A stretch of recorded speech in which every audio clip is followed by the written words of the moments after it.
Nagkasunog din sa Santa Cruz sa Maynila. Ayon sa pamunuan ng barangay, nasa 6 na raang pamilya ang nasunugan. Balitang hatid ni EJ Gomez. Ay my gosh! Hala! Sobrang lakas! Ayan guys, so ang daming bombero. Kuha sa videong ito ang naglalagablab na apoy sa Barangay 264 Santa Cruz, Maynila. Sumiklab ang sunog kaninang pasado alas 2 ng madaling araw. Agad itong itinaas sa unang alarma. Dikit-dikit ang mga bahay kaya mabilis na kumalat ang apoy.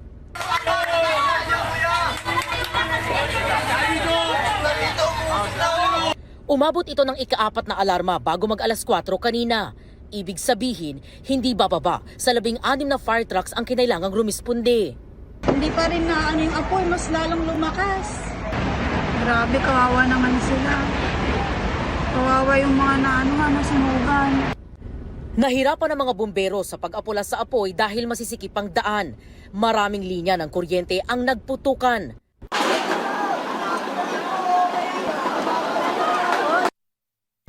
Umabot sa mahigit 120 ang fire trucks ng BFP at fire volunteers na rumisponde sa sunog. Marami sa mga apektadong residente walang naisalbang gamit. Ilan sa mga nasunugan ay nananatili ngayon sa Santa Cruz de Magdalena Chapel.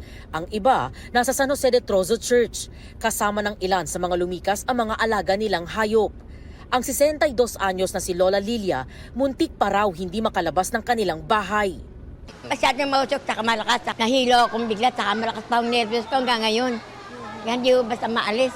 Nanginginig pa nga ang tuhod ko, saka ang dibdib ko dito. Nagdasal po ako ng malakas na sana po matigil na. Ang 70 anyos naman na si Lola Erlinda, ginising at tinulungan na lang daw ng kanyang asawa para makalikas. Natutulog na po ako.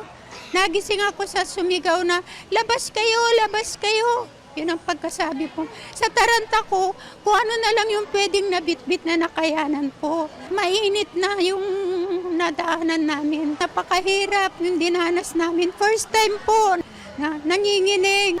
Lahat na ng tupok na daw po. Inabot po doon, ma'am. Wala na natira. Yung sa pag-penetrate naman kasi, dahil informal settler siya, medyo nahirapan po tayo. Tapos nakapaligid, ospital, eskwelahan.